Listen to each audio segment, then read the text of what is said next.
Alors, cours 28024. Alors, on va créer des quotas pour que nos utilisateurs du domaine aient une certaine restriction d'espace sur des dossiers donnés.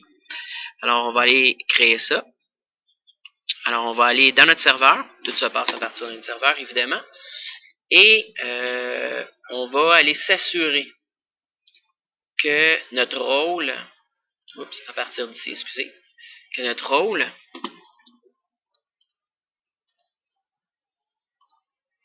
service de fichier, à l'intérieur de notre rôle service de fichier, on va aller s'assurer que le service de rôle gestion des ressources du serveur de fichier soit en état installé. Il faut absolument que lui soit en état installé. Comment qu'on ferait si, mettons, il ne serait pas installé? Parce que, par défaut, dans le serveur 2008 R2, il n'est pas installé. On doit faire clic droit ici, ajouter des services de rôle et aller cocher gestion des ressources de serveur de fichiers. Alors, ça, moi, je l'ai fait juste avant de partir mon vidéo. Oui. Une fois que ce service de rôle-là est installé, ça va me permettre de l'enficher à l'intérieur de ma console. On va aller ouvrir ma console. Et à l'intérieur de ma console, je vais aller ajouter une composante qui va être justement gestion de ressources des services. Je vais l'ajouter ici. Je vais faire OK. Et à partir de maintenant, je suis capable de gérer mes quotas.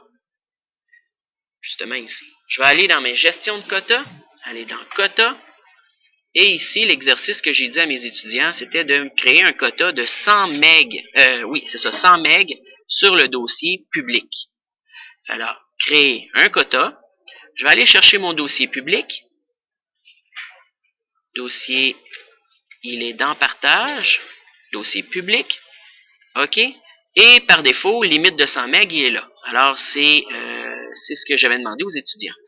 Tout ce que vous voyez ici, c'est des modèles de quotas qu'on est capable de gérer à partir de ici, modèle de quotas. Justement, on va en avoir de besoin pour le prochain exercice. Oups, je vais le refaire, créer un quota, parcourir, je vais aller le mettre sur public, OK. C'est parfait pour ça. Je lui dis créer. Fait que là, maintenant, j'ai un quota de 100 MB pour mon dossier public. Le 100 MB, si le besoin s'impose, on peut aller le modifier par la suite. Dans les propriétés du quota, on pourrait lui dire, bon, ben maintenant, c'est plus suffisant pour notre dossier public. On peut aller changer dans les propriétés. Fait que je lui dis OK là-dessus. À partir de là, le prochain, je vais mettre une limite de 700 MB. 700 MB sur mes profils itinérants. Alors, pour faire ça, je ne peux pas ici créer un quota et ici aller sélectionner 700 MB, je ne l'ai pas. Il faut préalablement créer un modèle de quota de 700 MB. Alors, je vais aller le faire. Ici, clic droit, créer un modèle de quota. Aller sélectionner 700 MB. Le nom du modèle, on peut l'appeler limite 700 MO. On va parler d'un quota inconditionnel, ce qui veut dire que les utilisateurs ne pourront pas dépasser le 700 MB. Tandis que celui-là, s'il est conditionnel, on pourrait y aller avec conditionnel. Bon, on pourrait dire, aussitôt que tu dépasses 700 MB, envoie-moi un courriel. Mais là, pour le cas ici, on va y aller juste avec quota inconditionnel. Je vais dire OK là-dessus.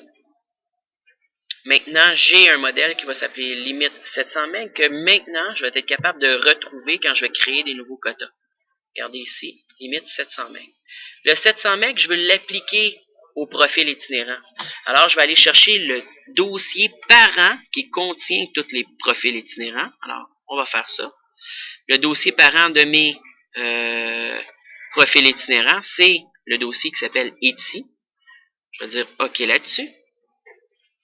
Et on va dire appliquer automatiquement le modèle et créer des quotas sur les sous-dossiers existants et les nouveaux dossiers qui vont être créés à l'intérieur de ETI. Alors, ça va vraiment s'appliquer à tous les enfants de ETI, mais ça ne s'appliquera pas nécessairement au dossier ETI. Fait qu'on va dire créer là-dessus. Et voilà, si on regarde, on a le signe étoile qui va nous indiquer justement que ça va s'appliquer à tous les enfants, à tout ce qui est à l'intérieur de ETI. Voilà.